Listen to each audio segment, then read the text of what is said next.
মানুষ ভয় ভীতি লোভকে ত্যাগ করে আজকে রাস্তায় নেমেছে, কারণ ভবিষ্যৎ অন্ধকার অন্যায়ভাবে তদন্তকে প্রভাবিত করে আর তথ্যকে লোপাট করার চেষ্টা চলছে।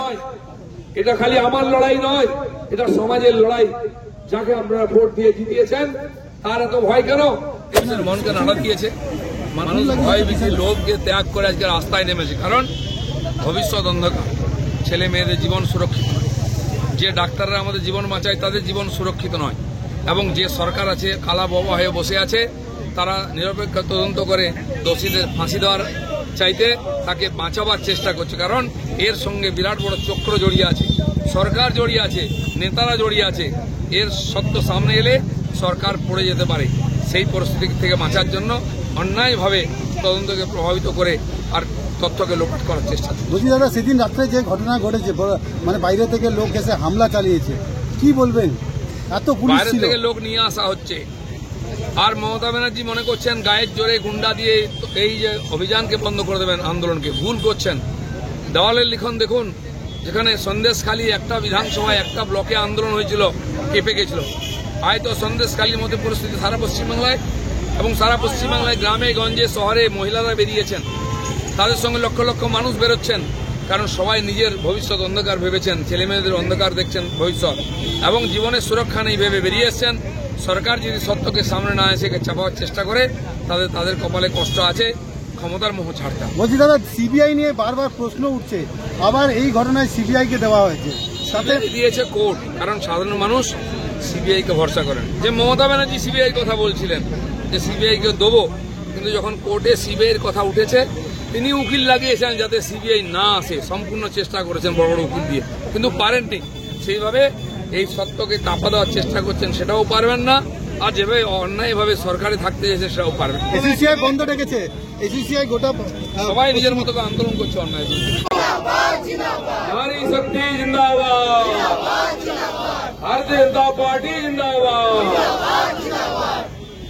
উপস্থিত খড়গপুরের জাগ্রত জনতা, মিডিয়ার বন্ধুগণ, এবং এই রোদ্দুরের মধ্যে দাঁড়িয়ে যে কর্মীরা আমাদের এই কর্মসূচি পালন করেছেন, এবং সমস্ত গাড়ির যাত্রী ড্রাইভার, সবাইকে আমার আন্তরিক শুভেচ্ছা এই আন্দোলনে সহযোগিতা করার জন্য।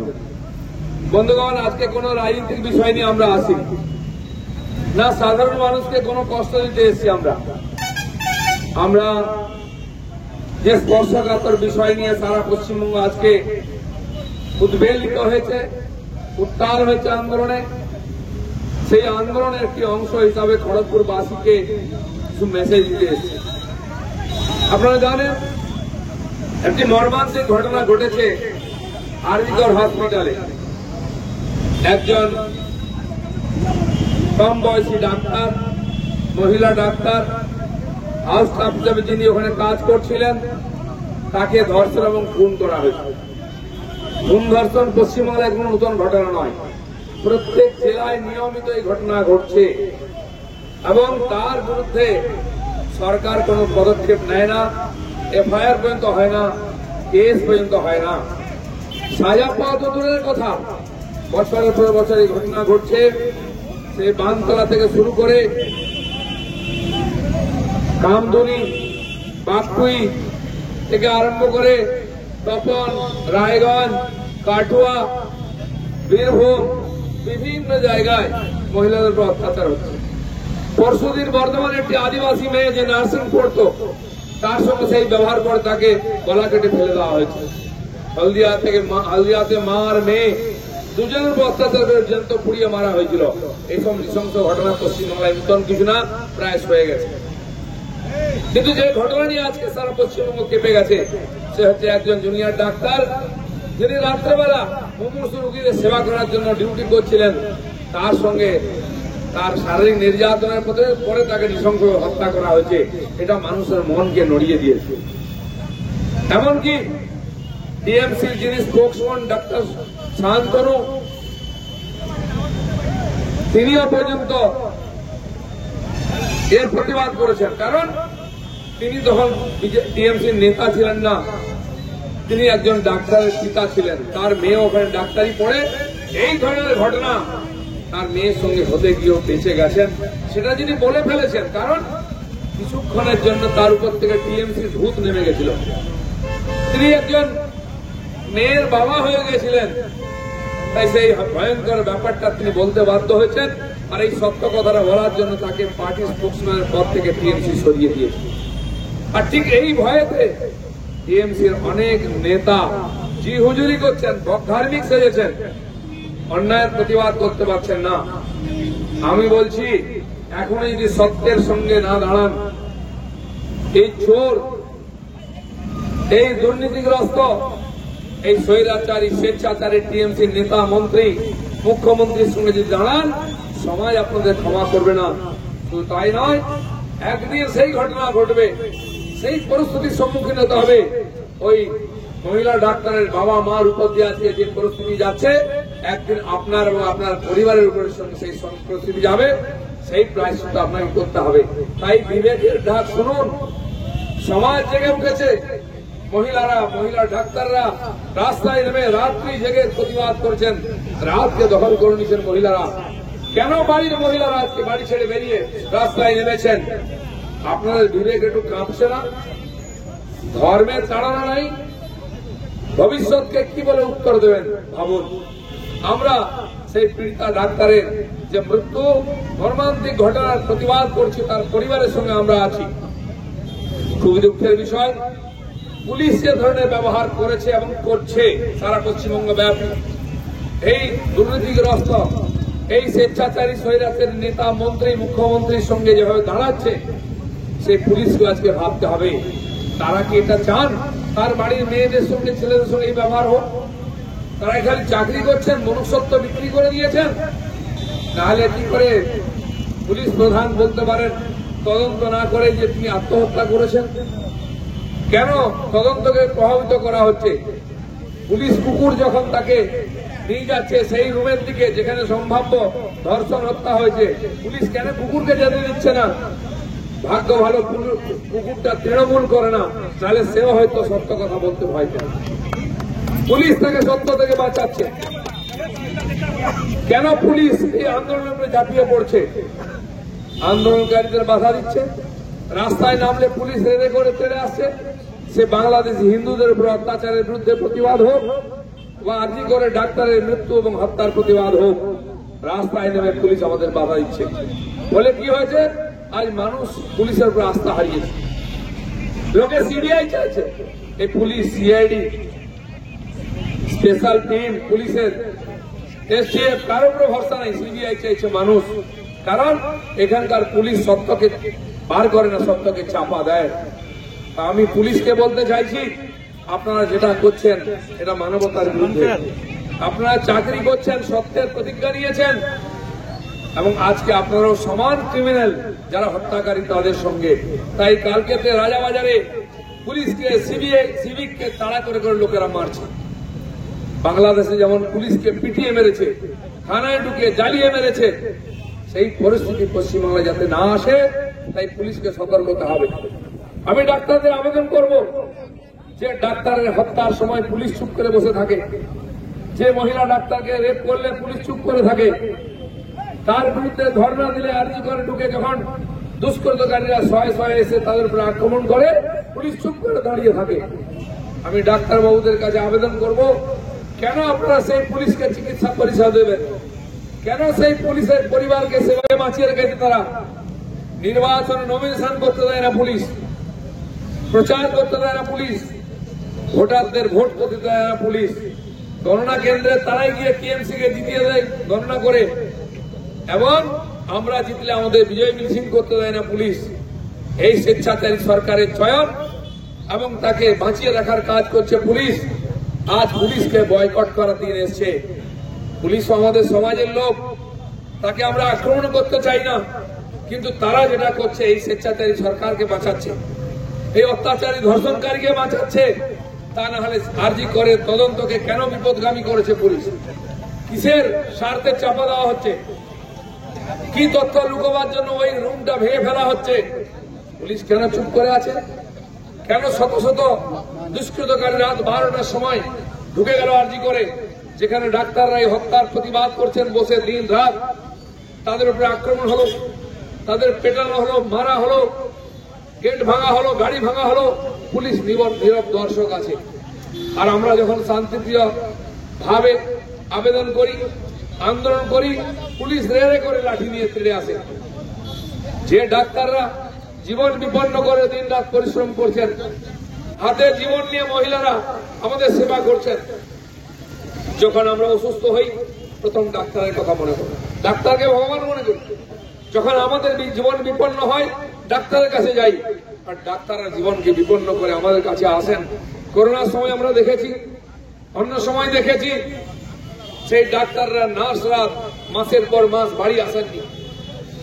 সেই ডাক্তার মা, নার্স মা নিজের সন্তানকে দুধ খাওয়াননি মাসের পর মাস। করোনাতে সেবা করতে করতে নিজেরা মারা গেছেন। তারা রাত জেগে একজন মহিলা, কম বয়সী মেয়ে, পরিবার ছেড়ে রোগী সেবার জন্য রাত যাচ্ছে, তখন তার উপরে খুন আর ধর্ষণ হচ্ছে। সেই ডাক্তারদের পাশে আমরা আছি, কিন্তু সেই ডাক্তারদের সুরক্ষা পুলিশ দিচ্ছে না। তাই পুলিশকে বয়কট করার দরকার আছে। আমি ডাক্তারদের বলবো, আপনারা পুলিশকে এবং তার পরিবারকে চিকিৎসা তারা বয়কট করুন, তাদেরকে কোনো পরিষেবা দেবেন না। কারণ এই পুলিশ আজকে মানবতার সঙ্গে নাই, অত্যাচারীদের সঙ্গে আছে, জিহাদিদের সঙ্গে আছে। রাত্রেবেলা ৬০০ লোক লাঠি ডান্ডা নিয়ে কি করে ঢুকে গেল? পুলিশ কি করছিল? তারা কারা ছিল? কেন আন্দোলনকারীদের অত্যাচার করেছে? তারাই বাংলাদেশে যারা গ্রামে গ্রামে ঢুকে হিন্দুদের বাড়ি জ্বালিয়েছে, হত্যা করেছে, হিন্দুদের মহিলাদের রেপ করেছে, তাদেরই ভাইরা বেলগাছিয়া থেকে, আরজিকরের পেছনের বস্তি থেকে, রাজাবাজার কলাবাগান থেকে গিয়ে ওখানকার ডাক্তারদের উপরে অত্যাচার করেছে। ওখানে বাড়ি ঘর ভেঙেছে। ধর্ষণকারীদের যে তথ্য ছিল সে নিশানকে মিটিয়ে দেওয়ার চেষ্টা করেছে। 3 তলায় কি করতে গেছিল তারা? আর টিএমসি এই দুষ্টতাকারী সমাজ বিরোধী, দেশ বিরোধীদের কাজে লাগিয়ে সত্যকে চাপা দেওয়ার চেষ্টা করছে। চাই যারা ধর্ষণ রেপ করেছে, যারা হত্যা করেছে, তারা যতটা দোষী, এই টিএমসি সরকার, মন্ত্রী, মুখ্যমন্ত্রী ততটা দোষী, এই পুলিশ ততটা দোষী, এবং এই দুষ্টতাকারী রাত্রেবেলা যারা আক্রমণ করলো তারাও সমান দোষী। এবং এই যে ঘটনা ঘটেছে, একজন মহিলা ডাক্তারের হত্যা বা রেপ নয়, এ তো রোজ হয়, এ তো হিংসইলে চোরা মাত্র। এই ঘটনার পিছনে এক লম্বা ইতিহাস আছে। সেটাকে চাপা দেওয়ার জন্য প্রথম থেকে পুলিশ নেতা বারবার তদন্তকে বিপদগামী করার চেষ্টা করেছেন। আর ওই কলেজের প্রিন্সিপাল, যাকে ওখান থেকে সরিয়ে দিয়ে অন্য কলেজে পাঠানো হয়েছে, সবচেয়ে বড় ক্রিমিনাল হচ্ছে ওই সঞ্জীব ঘোষ। প্রথম সিবিআই ওকে অ্যারেস্ট করে জেরা করা উচিত, কারণ এর পিছনে বিরাট দুর্নীতি জড়িয়ে আছে। আর সে দুর্নীতির মাথা ওই সঞ্জীব ঘোষ। আরজি করে কোটি কোটি টাকার ওষুধ লুট হয়, বিক্রি হয়। সেই ওষুধ বাংলাদেশ পর্যন্ত যায় এবং বছরের পর বছর ৬০০ কোটি টাকা দুর্নীতি চলছে। বহু নার্স, ডাক্তার, নেতা ওর সঙ্গে যুক্ত আছেন। এমনকি এই মেয়েটিকেও তার সঙ্গে যুক্ত করার চেষ্টা হয়েছিল, তিনি রাজি হননি। তাকে ধমকি দেওয়া হয়, তাকে পরীক্ষায় ফেল করানোর চেষ্টা হয়। যেটা সুশান্ত সেনের মেয়ের সঙ্গে হয়েছে, সুশান্ত বাবু সেই সত্য স্বীকার করেছেন, তার চাকরি গেছে। সুশান্ত বাবুর মেয়েকেও, শান্তনু বাবুর মেয়েকেও ফেল করানোর চেষ্টা হয়েছিল, ধাক্কা দেওয়ার চেষ্টা হয়েছিল। তাই শান্তনু সেন বলেছেন ওখানে একটি বড় চক্র কাজ করেছে। উনি বিস্তৃত বলার আগে ওনাকে সরানো হয়েছে, তার মুখ বন্ধ করা হয়েছে। শান্তনু সেন ইঙ্গিত দিয়েছেন মাত্র, তাতেই তাকে বলি দেওয়া হয়েছে। এই চক্র ছোট নয়, আজকের নয়। এই চক্রের পেছনে কোটি কোটি টাকা, ৬০০ কোটি টাকার হেরফের আছে। আর প্রিন্সিপাল তার মাথা। আরো কয়েকজন আছে, ডাক্তার আছেন, নার্স আছেন, নেতা আছেন, দালাল আছেন, যারা এই হত্যা, এই দুর্নীতির সঙ্গে যুক্ত আছেন। এটা কেউ বলছেন, আমি আজকে দাঁড়িয়ে এখানে বলছি। তাই সঞ্জীব ঘোষকে আগে টেনে নিয়ে এসে তদন্ত করুন, দাওয়াই দিন, থার্ড দাওয়াই, দেখবেন সব বেরোবে। ডাক্তার বলে ক্ষমা করবেন না, তিনি একজন ক্রিমিনাল, তিনি একজন খুনি, পারলে আমার নামে কেস করুন, কিন্তু সিবিআই যেন তাকে ডেকে জেরা করে। যে বলো এর পিছনে কি আছে। এই হত্যা, এই ধর্ষণ, তার সঙ্গে ওই ওষুধের দুর্নীতি লুটের যোগ আছে। আমি বলছি, যেটা কেউ বলছে না, তাই তদন্ত চাপা দেওয়া হচ্ছে, নিশান উড়িয়ে দেওয়া হচ্ছে, বাড়ি ভেঙে ফেলা হচ্ছে। মমতা ব্যানার্জি কি ভেবেছেন এই করে বেঁচে যাবেন? অনেক চেষ্টা অনেক দুষ্টতাকারীরা করেছেন। আমি গত সপ্তাহে বলেছিলাম, এক দিদির বিরুদ্ধে গণ উত্থান হয়েছে, এই দিদি কোথায় যাবেন? ভারতবর্ষ ছিল বলে হাসিনা চলে এসছেন। আমরা মানবতার সঙ্গে থাকি, সারা বিশ্বের সমস্ত উৎপীড়িতদের জায়গা দিয়েছে। তিব্বতী হোক, শ্রীলঙ্কা তামিল হোক, বাংলাদেশের প্রধানমন্ত্রী হন, বা পার্সি হোক, আফগানিস্তানের হিন্দু শিখ ভাইরা হন, সবাইকে দিয়েছে। মমতা ব্যানার্জিকে তাড়িয়ে দেন এখান থেকে। এখানকার লোক যে উত্থান নয়, এটা খালি আমার লড়াই নয়, এটা সমাজের লড়াই। যাকে আপনারা ভোট দিয়ে জিতিয়েছেন তার এত ভয় কেন? এই বিরোধী আন্দোলনকে একটা অন্যায়ের প্রতিবাদ করতে রাস্তায় নেমেছে, মুখ্যমন্ত্রী ভয় কাঁপছেন কি আমাকে উৎখাত করার চেষ্টা হচ্ছে, আমার ক্ষমতা কেড়ে নেওয়ার। যদি আপনি অন্যায়ভাবে স্বৈরাচারী শাসন চালান, এই সমাজ আপনাকে ছুঁড়ে ফেলে দেবে। ইলেকশন না, ইলেকশনের আগেই হবে। সারা দেশে দেশে হচ্ছে। বাংলাদেশের পরে পাকিস্তানে উত্থান শুরু হয়ে গেছে। বাংলাদেশের চেয়ে বেশি স্বৈরাচারী শাসন পাকিস্তানে। ইমরান খানের টিম দল জেতার পরেও তাকে জেলে ঢুকিয়ে দিয়ে ক্ষমতা কুক্ষিগত করা হয়েছে। আপনিও এখানে বহু নেতা নেত্রীকে জেলে ঢুকিয়েছেন, কেস দিয়েছেন, মুখ বন্ধ করার জন্য রাজনীতি হত্যা করেছেন। আপনার কপালেও সেটা লেখা আছে। তাই আপনিও ভাবুন কি করবেন। যারা টিএমসির নেতারা কাটমানি খেয়ে সরকারি পয়সা লুট করে, মানুষের পয়সা লুট করে চোখ দেখাচ্ছেন, পুলিশ দিয়ে মানুষকে দাঁড়িয়ে রাখার চেষ্টা করছেন, ভুল করছেন।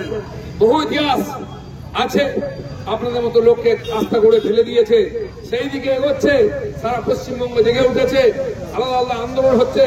মত পথ যাই হোক, এই জঘন্য হত্যাকাণ্ডের বিরুদ্ধে নামুন। আমরা সবাই একসঙ্গে আছি। এই মেয়েটির হত্যার বিরুদ্ধে জাস্টিস চাই, তার পরিবারকে জাস্টিস দিতে হবে, এবং এই সমাজে যাতে এই ধরনের ঘটনা না ঘটে তার পার্মানেন্ট ব্যবস্থা করতে হবে। এই সরকারকে উৎখাত করতে হবে, যাতে আমাদের ছেলেমেয়েরা নিশ্চিন্তে কাজকর্ম, পড়াশোনা, চাকরি করতে পারে, যাতে মহিলারা রাস্তায় বেরোতে পারেন। আজকে পশ্চিমবাংলায় মহিলারা, তাদের সম্মান ও সুরক্ষা আছে সবচেয়ে চ্যালেঞ্জের মুখে। তালিবানি শাসন কায়েম হতে যাচ্ছে। বাংলাদেশে যে তালিবানিরা আন্দোলন করছে, তাদেরই ভাই বন্ধুরা এখানে তাদের দিয়ে কাজ করিয়ে আজ করে আক্রমণ করানো হয়েছে। আজকে পাড়ায় পাড়ায়, রাস্তাঘাটে এই ঘটনা ঘটতে পারে, বস্তিতে বস্তিতে। সাবধান থাকুন, অশনি সংকেত দেখুন, সময়ে সাবধান হন, রাস্তায় নামুন, এর প্রতিবাদ করুন, সরকারের ঘুম ভাঙান। তাহলে হয়তো আমরা এবং আমাদের পরবর্তী প্রজন্ম নিশ্চিত থাকতে পারবো। এই আহ্বান রেখে সবাইকে ধন্যবাদ। আমরা চাই এই ঘটনার যে প্রতিবাদ সময় দেখিয়েছে, সরকারের সঙ্গে কেউ নাই, তাই মমতা ব্যানার্জি সম্ময় থাকতে পদত্যাগ করে এর নিরপেক্ষ তদন্তের ব্যবস্থা করুন। আর তা না হলে আজকে পশ্চিমবাংলায় যেদিকে যাচ্ছে, আইন কানুন বলে কিছু নাই, রাষ্ট্রপতি শাসনের দিকে এগোচ্ছে। কেন্দ্র সরকারের দেখা উচিত যাতে এখানে আইন কানুন ব্যবস্থা ঠিক হয়। যদি ঠিক না হয়, ঠিক করার ব্যবস্থা করতে হবে। ধন্যবাদ। ভারত মাতা কি।